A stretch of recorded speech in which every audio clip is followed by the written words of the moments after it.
Centro Evangelístico Peniel y Ciudad Online presentan retransmisión de la conferencia dominical con el pastor José Hernández. En cuanto a vosotros,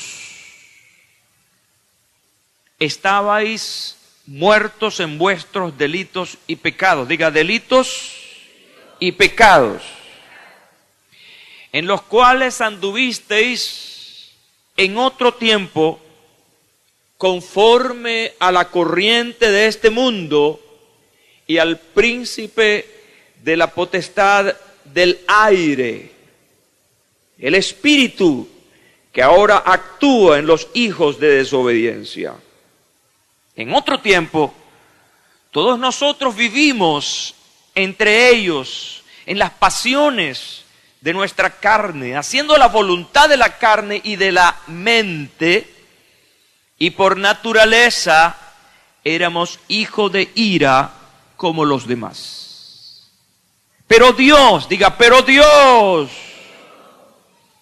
que es quien es rico en misericordia, a causa de su gran amor con que nos amó, aún estando nosotros muertos en delitos, diga, muertos en delitos, nos dio vida juntamente con Cristo. Después de mí diga, por gracia sois salvos. Amén. Qué pasaje más hermoso,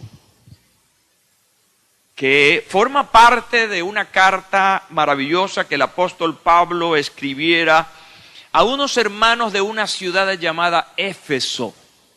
Una ciudad no muy fácil, una ciudad idolátrica, una ciudad que combinaba el culto a los ídolos con la sexualidad, orgías tremendas y fiestas llenas de este tipo de actividades que son contrarias a la naturaleza. Allí se estableció una iglesia. Ahora imagínense ustedes esa iglesia en esa ciudad, una ciudad del pecado. Se dice que Las Vegas en los Estados Unidos es la ciudad del pecado. Y se le da esas características por el gran ambiente, ese caldo de cultivo para la práctica del mal, para la práctica del pecado. Éfeso era una ciudad parecida. Y entonces él les escribe en este tono maravilloso este pasaje, capítulo 2, versículo 1 al 6 de la carta a los Efesios. Habla claramente de la miserable, porque no encontré otra palabra, miserable condición de estas personas. Este pasaje habla de tres cosas importantes que yo quiero compartirles hoy. Número uno, la condición miserable de los efesios. Número dos, el grandioso cambio que comenzaron a experimentar muchos de ellos y los privilegios añadidos por haber recibido a Jesucristo como Salvador personal. Tres aspectos importantes en estos breves versículos de este capítulo 2 de la carta a los Efesios. Creo que cuando uno se enfrenta a la Biblia, enfrentar en el mejor sentido de la palabra, ve la palabra de Dios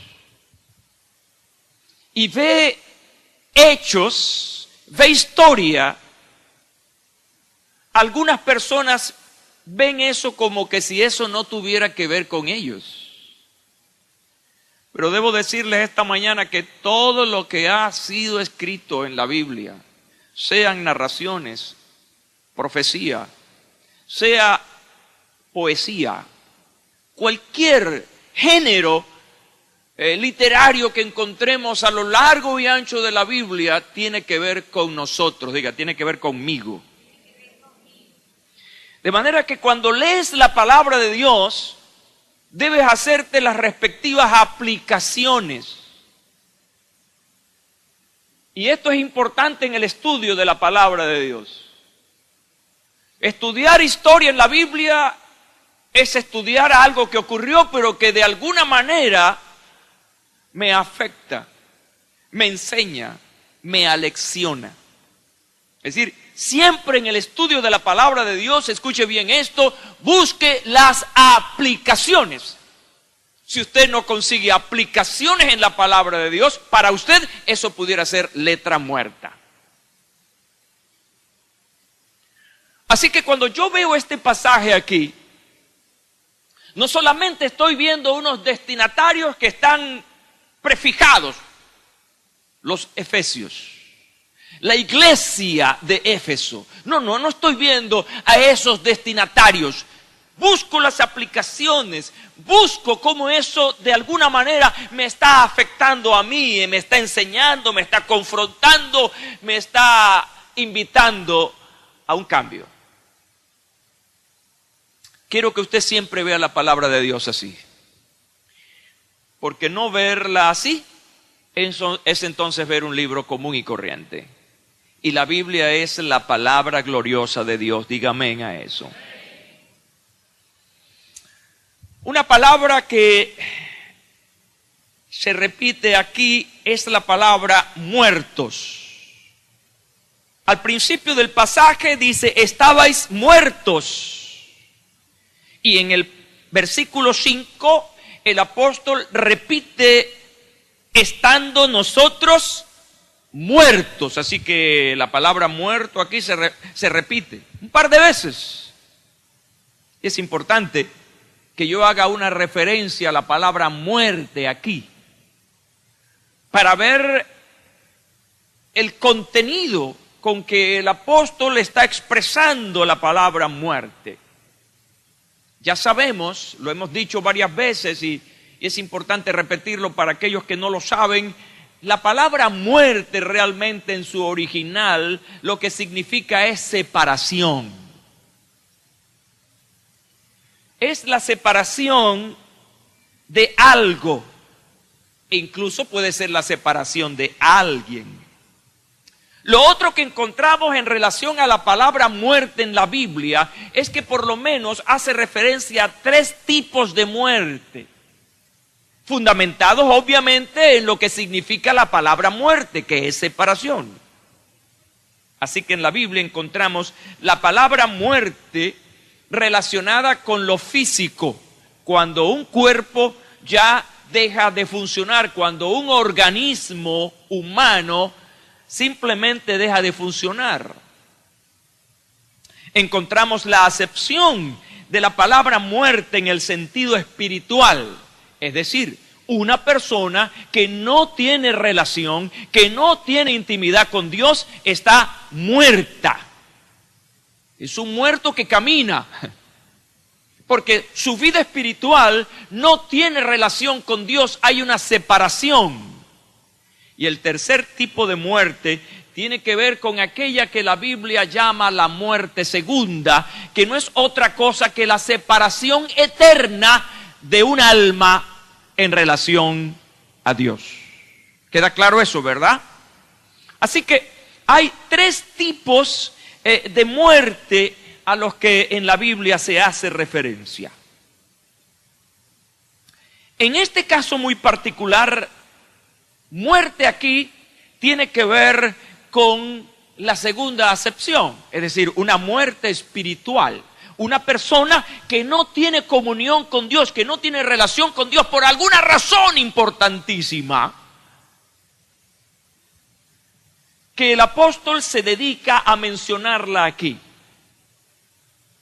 La causa de la muerte espiritual. ¿Cuál es la causa de la muerte espiritual a la que el apóstol hace referencia aquí? Y la Biblia se responde a sí mismo cuando dice que las causas de esta muerte espiritual son delitos y pecados. Y en mi estudio personal sobre este pasaje me preguntaba ¿por qué esta generalización? Porque está hablando de delitos, pero a la vez está hablando de pecados. Y me preguntaba por qué la generalización. ¿Por qué el apóstol no hace una mención o una identificación de esos delitos y de esos pecados? Mi respuesta, mi razonamiento fue, bueno, es que son tan variadísimos los delitos, es que son tan variadísimos los pecados que, bueno, el espacio sería inmenso para poder mencionarlos a todos. Así que tenemos que ir entonces a las palabras que están allí, delitos y pecados. Cuando se habla de delitos, se habla de todo aquello que es contrario a la ley. ¿Están conmigo, verdad? Toca el que está a su lado, no se vaya, que el pastor sigue hablando. Un delito es una conducta que es contraria a la ley. Y cuando hablamos de pecado, la palabra pecado en su original significa errar al blanco. Es como alguien que lanza una flecha y no da en el blanco. En otras palabras, pecado es toda transgresión. Pecado es todo lo malo. Pecado es todo aquello que va contra la naturaleza de Dios, todo aquello que es contrario a los preceptos de Dios. De manera que esta generalización es interesante porque nos lleva entonces a hurgar en nuestra conducta. Nos lleva a estudiar nuestro comportamiento. ¿Estoy haciendo yo lo correcto? ¿Lo que yo pienso, lo que yo hago, está conforme a lo que Dios establece en su palabra? Es decir, nos lleva a hacernos lo que por ahí podemos decir un examen de conciencia. Cuando usted ve allí el capítulo 2 del libro de Romanos, encontramos esa descripción tremenda, cómo se describe la degeneración del ser humano en cuanto a lo que tiene que ver con el pecado, que tiene que ver con la maldad. Cambiaron el uso natural de las cosas entre lo que dice el apóstol Pablo allí. O sea, ¿cómo se degeneró el ser humano? Eso tiene que ver con delitos y pecados. Para dejar claro el asunto, la causa de la muerte espiritual son nuestros delitos y pecados. Una persona que está en delitos, una persona que está en pecado, mira, automáticamente, para usar una palabra técnica, automáticamente genera una separación con Dios. Dios no puede intimar con esa persona porque hay una cosa allí que lo impide. Y esa cosa poderosa que lo impide es el pecado. Son los delitos, es la mala conducta. Y esto es lo que él les está planteando en esta primera parte. Ahora, cuando yo reviso este pasaje, encuentro que muerte, separación espiritual, que las causas de la muerte son los delitos y pecados, pero encontré otro asunto interesante. Y es que esta muerte, escucha bien, esta muerte se vale de aliados que le permiten conseguir el objetivo. Y en este pasaje encontramos tres cosas, tres aliados de la muerte.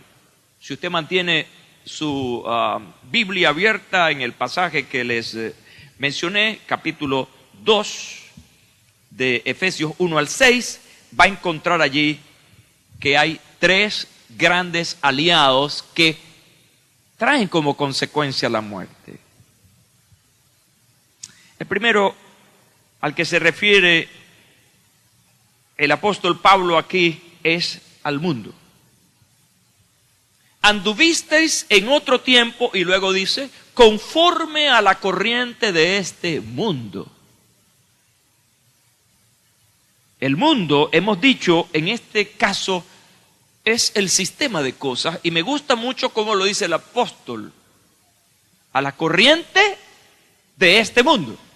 Quiere decir que es un sistema bien planificado, donde las personas se dejan embuir, tragar por este sistema y se convierten en autómatas, se convierten en personas que obedecen al sistema. Y muchas veces, puedo decirlo, el sistema obliga a las personas y a ceder en este sentido.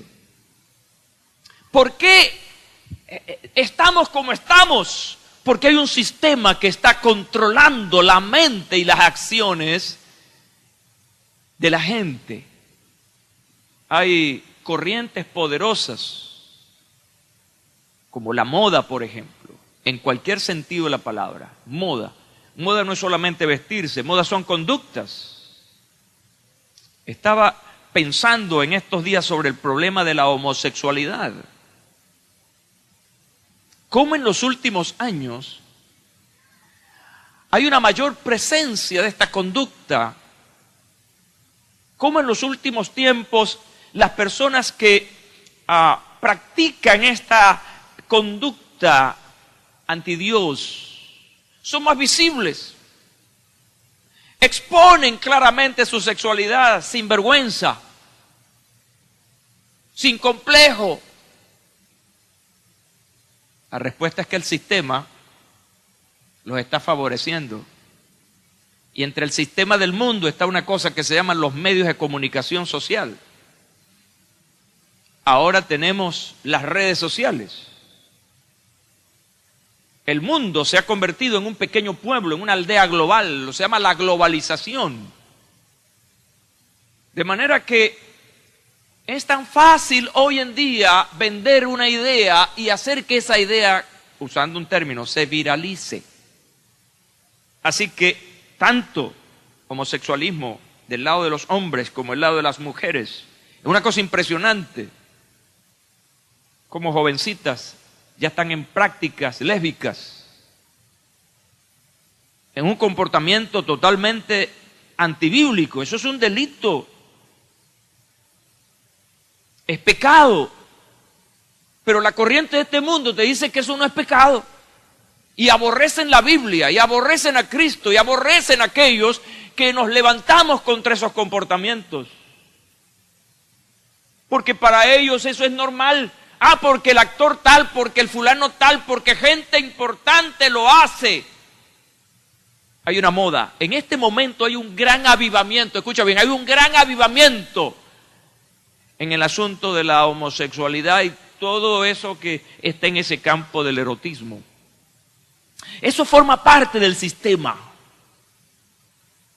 Voy a comentar algo que parece insignificante, pero que el sistema, especialmente en Venezuela en este momento, está llevando a la gente, hasta la gente más formada desde el punto de vista cultural y académico, han caído en eso. Las malas palabras, las groserías, las vulgaridades, el lenguaje nuestro se ha perdido belleza. Porque hoy está de moda decir cualquier cantidad de malas palabras, de groserías. Las redes sociales están llenas de malas palabras. Y como algunas son muy largas, entonces las ponen, ustedes saben, las abrevian. Yo iba a decir una, pero no puedo. Abreviado, no abreviado. Es increíble cómo usted se pone allí a escuchar a unas jovencitas, por ejemplo, 10 palabras, 9 groserías. Pero esa es la moda. La corriente de este mundo. Ahora, la verdad bíblica acerca del mundo, del sistema, es que es un sistema finito. El sistema no dura para siempre. Juan dice que el mundo pasa. Y no solamente el mundo, sino lo que él genera, sus deseos. El mundo pasa y sus deseos. No es para siempre.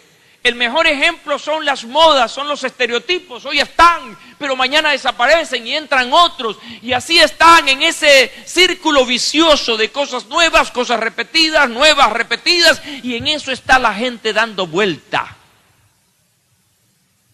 El otro gran aliado que favorece la muerte espiritual, según este versículo,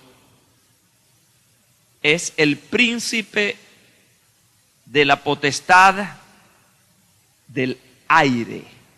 Y escucha bien esto, que es interesante cómo lo dice el apóstol. el espíritu que ahora actúa en los hijos de desobediencia, el príncipe de la potestad del aire. Y aquí entramos en que otro aliado de esta terrible consecuencia que es la muerte espiritual tiene que ver con lo espiritual.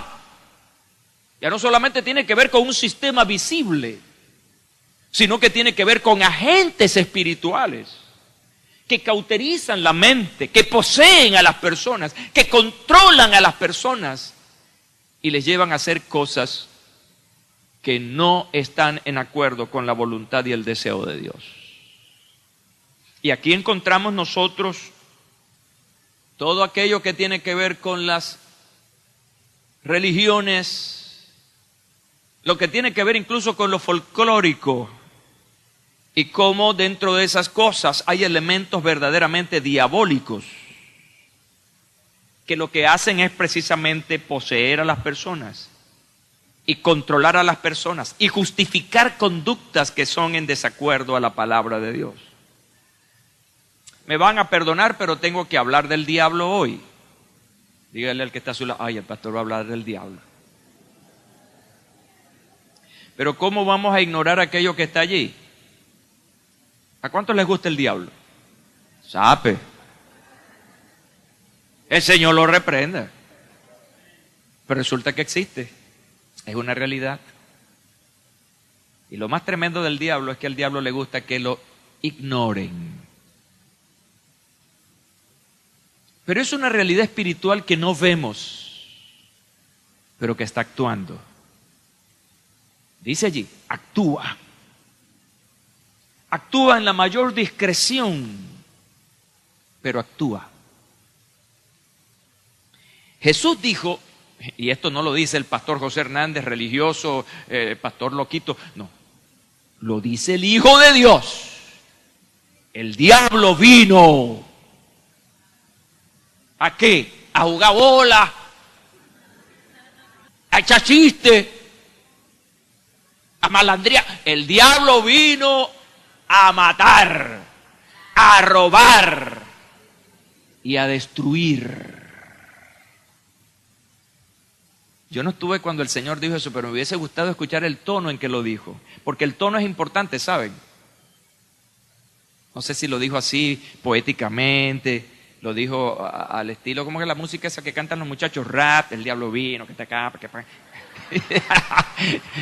no, lo haría así, no sé, pero ¿cuál fue el tono? ¿De qué manera? Yo creo que lo dijo de una manera muy confrontadora. Eso es lo que yo creo. Lo que Jesús está diciendo aquí es que el diablo y sus operaciones son una realidad inocultable. Pero entonces otro gran hombre de Dios, el apóstol Pablo, está diciendo que nuestra lucha no es contra carne ni sangre. En otras palabras, nuestra lucha no es contra seres humanos, es contra entidades que están por encima de nosotros. Está hablando de gobernadores de las tinieblas, de príncipes. Está hablando de una jerarquía espiritual poderosa. Tanto así que si no tenemos al Señor Jesucristo, si no tenemos al Espíritu Santo, nuestras fuerzas estarían totalmente anuladas para enfrentar esas fuerzas. Es decir, estaríamos en total desventaja. Por eso, cuando el apóstol Pablo habla acerca de estos poderes, de estas entidades diabólicas, entonces trae una analogía sobre el soldado y la manera en que él tiene que estar protegido para enfrentar a su enemigo. ¿Han leído ese pasaje? Y entonces a cada una de estas partes de esta armadura le va colocando una característica espiritual. Nos manda a orar, a ser constantes en la oración. El príncipe de la potestad del aire es uno de los grandes y más poderosos aliados de la muerte espiritual. Y en tercer lugar, él menciona otro aliado. En otro tiempo, todos nosotros vivimos entre ellos, en las pasiones de nuestra carne. A mí me encanta cuando el apóstol Pablo amplía la idea, le da más fuerza. Porque él está diciendo aquí, en las pasiones de nuestra carne. Pudo haber dejado eso así. Pero entonces le da como más fuerza a la idea, le pone acción y dice, haciendo la voluntad de la carne y de la mente. Le dio más fuerza. Los deseos de la carne, haciendo la voluntad de la carne, pensamientos. Así que nos encontramos con tres grandes aliados. Escucha bien. Dos externos. ¿Cuáles son los aliados externos de la muerte espiritual?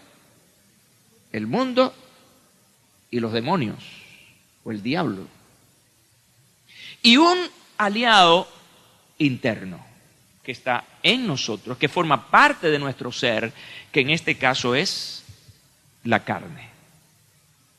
Y Jesús admitió, escuchen bien amigos y hermanos aquí, los que me escuchan y los que verán esto, que Jesús admitió, el Hijo de Dios admitió que la carne es débil. Jesús dijo, la carne es débil. Porque la carne es motivada. La carne puede ser acondicionada por el mundo, por las cosas que ve.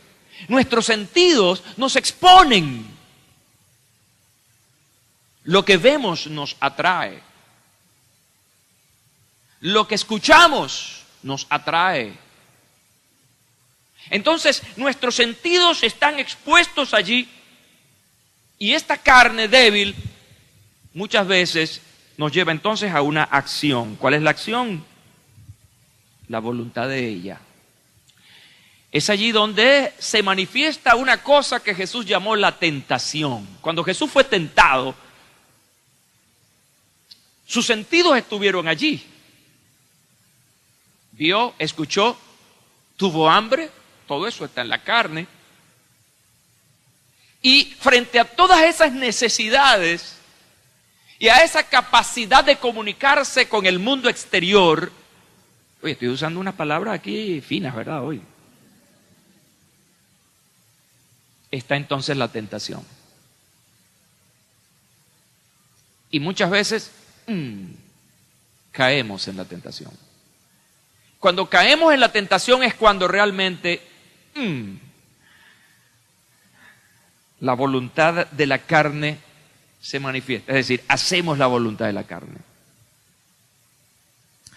Él está diciendo entonces que estos tres enemigos actúan, están presentes para hacer que la gente no llegue a tener una buena relación con Dios, que más bien esté separado. Pero estas palabras que voy a leerles a continuación son determinantes, porque todo lo que hay en el mundo, escucha bien, porque todo lo que hay en el mundo, y Juan los menciona, los deseos de la carne, los deseos de los ojos y la soberbia de la vida, no proviene del Padre, sino del mundo. Y el mundo está pasando, y sus deseos, pero el que hace la voluntad de Dios permanece para siempre. Gloria a Dios para siempre. Aleluya.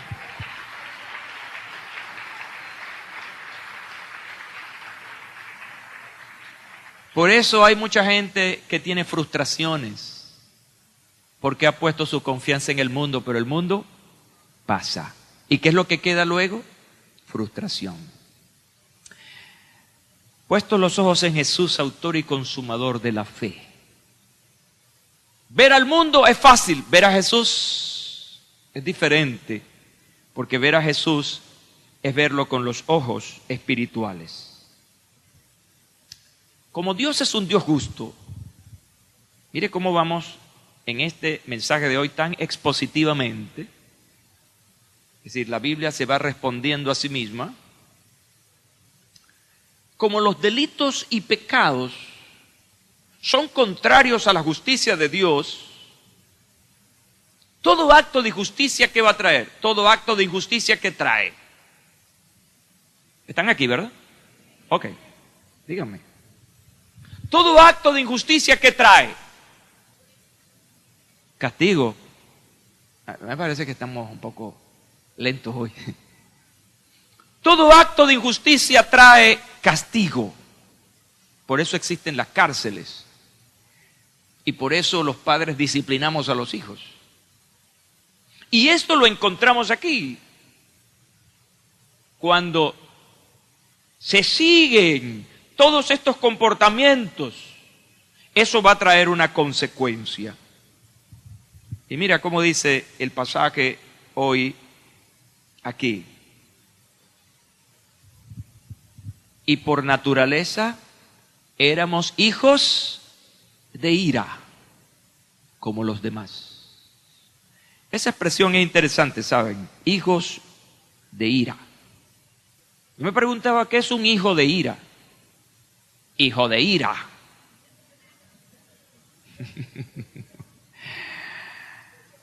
Les voy a decir qué significa eso para que cuando usted quiera disciplinar a alguien, dígale, hijo de ira.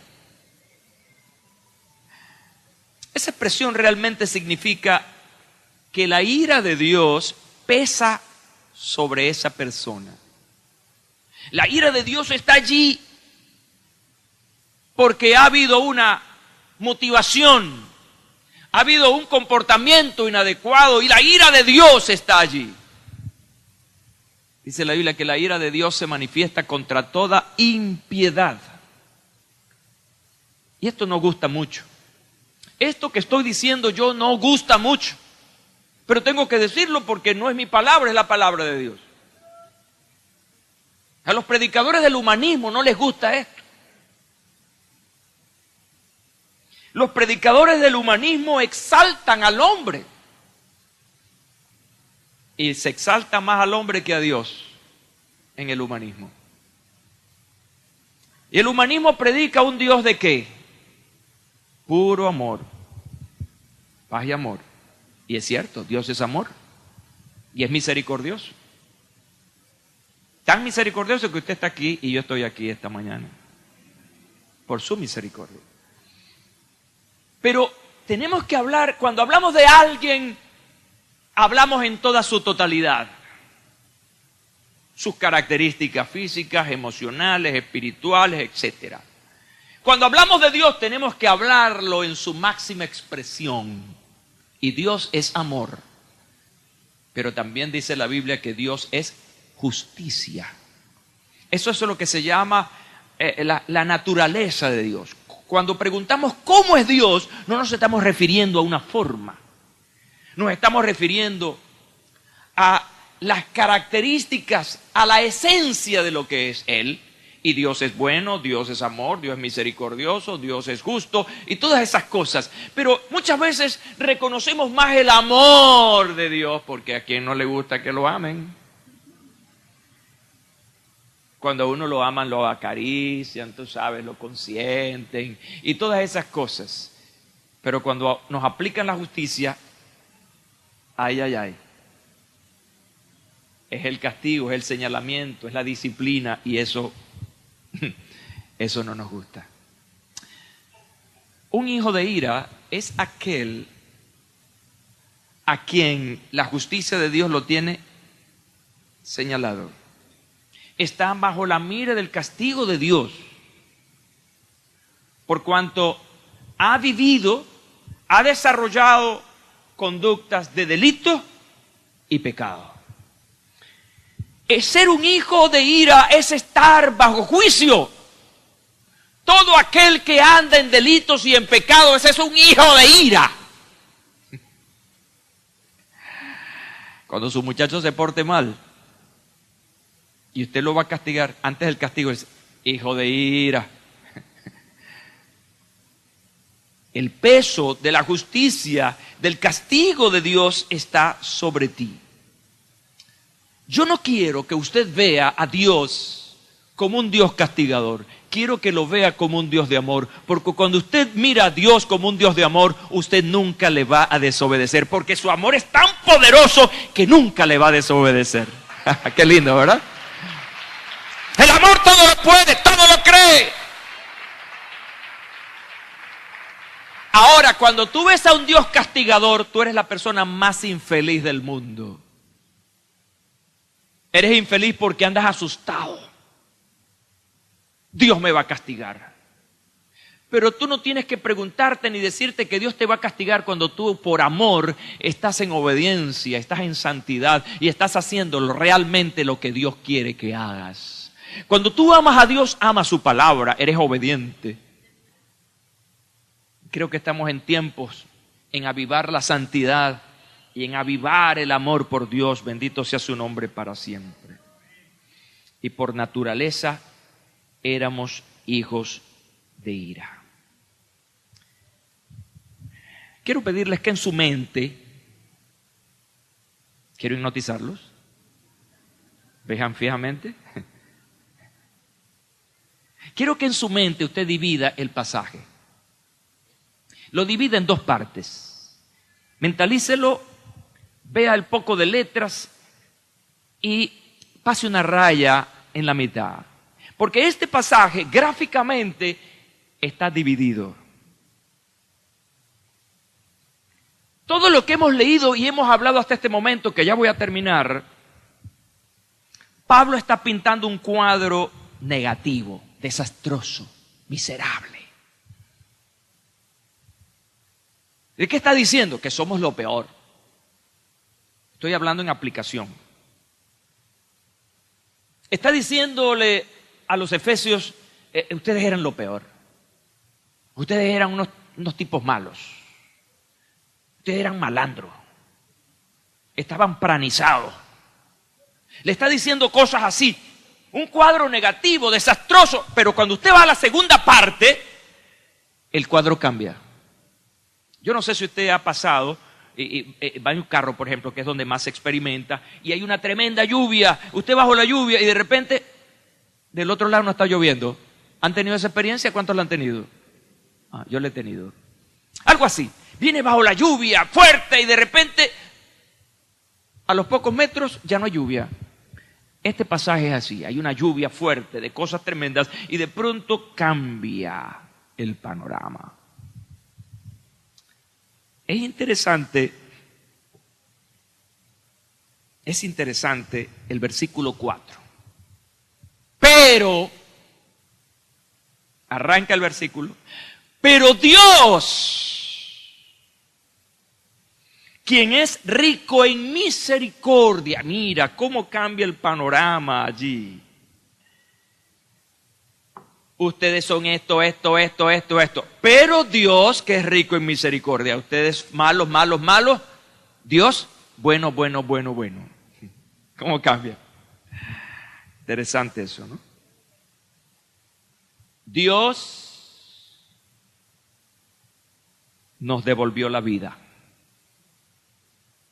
Y de allí el título de esta conferencia de hoy. Resucitados por Cristo, vida abundante en Cristo. Ahora, la pregunta es, ¿por qué nos dio vida? ¿Por qué este Dios cuyo cuadro Pablo está pintando ahí tan desastroso, tan miserable, este Dios nos va a dar vida? Pregunto, ¿no los merecíamos? No merecíamos eso. Merecíamos, como hijos de ira, recibir el castigo. Pero Dios, y cuando él dice, pero Dios, comienza a dar características de ese Dios. Por su misericordia y amor, Pedro dice que Dios es bueno y misericordioso y no quiere que nadie se pierda, sino que todos procedan al arrepentimiento. Y si está hablando de gente que procedan al arrepentimiento es porque tienen conductas malas. Así que escucha bien esto. Tú estás aquí, yo estoy aquí por 50 años. Por 50 años creyendo a esto, viviendo esto. No porque me lo merecía. Yo soy un cristiano no porque tenía méritos, por mi apellido, por mi familia, por cualquier razón humana. No, yo estoy aquí por gracia. Dice el apóstol Pablo que por gracia sois salvos. La palabra gracia significa un regalo inmerecido. No nos merecíamos la salvación. No teníamos los méritos, no teníamos los números. Pero Dios se antojó en su gracia de salvarnos. Por eso debemos ser fieles siempre al Señor. ¿Sabes lo que me ha inspirado a mí a ser fiel al Señor siempre? Que no merecía lo que tengo ahora, que ha sido un regalo inmerecido y que yo debo valorar, y que debo valorar amando al Señor, sirviendo al Señor. Ayer estábamos ahí en el distribuidor del sur, en ese movimiento tremendo. Los invito a los que no han ido un sábado al distribuidor del sur, haga turismo. ¿Cómo es que tú lo llamas, Ramón? Turismo de aventura. Enfréntese a esa realidad. Pero allí estábamos, unos 90 cepistas allí, animando a la gente con las pancartas. Y ahí estaba yo con mi gente. Y me preguntaba, ¿qué hago yo aquí? Hay un equipo, hay gente que haga eso. Y estaba feliz, contento. Y se los dije a la gente al regresar al templo para agradecer al Señor. Yo estoy feliz, estoy contento y tengo 50 años en esto. Y no me voy a retirar. Si están pensando por ahí retirar. No. No me voy a retirar. Yo me retiro cuando el Señor me llame a su presencia. Hasta ahí. Gloria a Dios.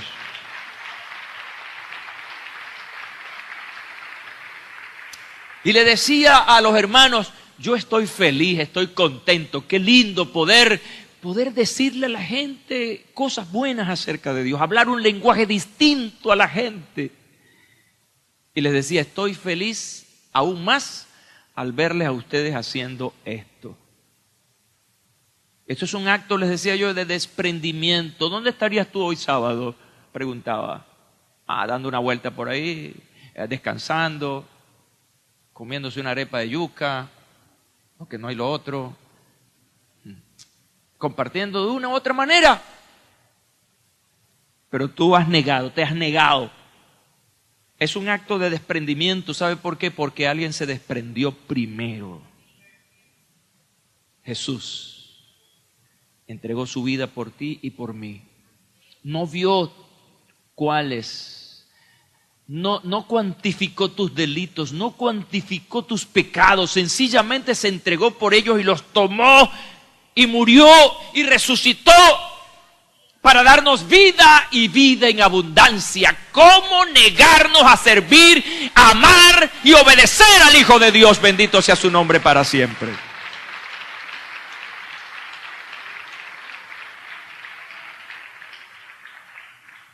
Hay dos cosas que quiero decirles antes de terminar. ¿Cómo Jesús demuestra todo esto? ¿Cómo demuestra eso de regresarnos la vida? Porque Él fue el mejor ejemplo. La demostración de todo esto es la resurrección de Cristo. Si Cristo no resucitó, decía el apóstol Pablo, vana es nuestra fe, vana es nuestra esperanza, pero para la mejor noticia, Jesús ha resucitado, y si Él resucitó, nosotros resucitaremos con Él. Es posible entonces porque hay las evidencias. Me encanta el versículo 6, cuando el apóstol está hablando acerca de ese lugar eterno. Nos dio un lugar celestial. Nuestra vida pasada, tu vida y mi vida sin Cristo, estuvo llena de pecados. Algunos fueron abusados, llenos de resentimiento. Ahora tu vida es otra. Dice la Biblia que tu vida ahora está sentada con Cristo en lugares de autoridad. Qué cambio, ¿verdad? Por eso, cuando el apóstol está hablando a los efesios, está hablando en pasado. Estabais, fueron, estuvieron. Y yo quiero decirte hoy que cuando hablamos de delitos y pecados y de consecuencias, hablamos de pasado para ti, porque tu presente es una nueva vida gloriosa en Cristo Jesús. Ponte de pie, por favor. Gloria a Dios. Aleluya. Gracias, Señor. ¿Cómo agradecerle al Señor lo que te ha dado, lo que te ha entregado? Un corazón contrito y humillado no desprecia al Señor. Quiero llamar tu atención sobre esto. Lo que tienes ahora es verdaderamente poderoso. Lo que eres ahora es para ser demostrado. Lo que tú tienes es demostrable. Demuéstralo día a día, viviendo la vida de un hijo de Dios. Y demuéstralo día a día, sirviendo al Señor. Padre, gracias te doy. Gracias, Señor. Gracias por la nueva vida, porque estuvimos muertos en delitos y en pecado, pero tú nos resucitaste para una vida abundante y nueva.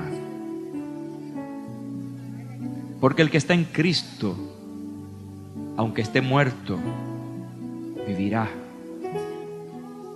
Señor, esta mañana te pido que inspires a cada uno de nosotros a vivir esa vida abundante, una vida de acciones constantes.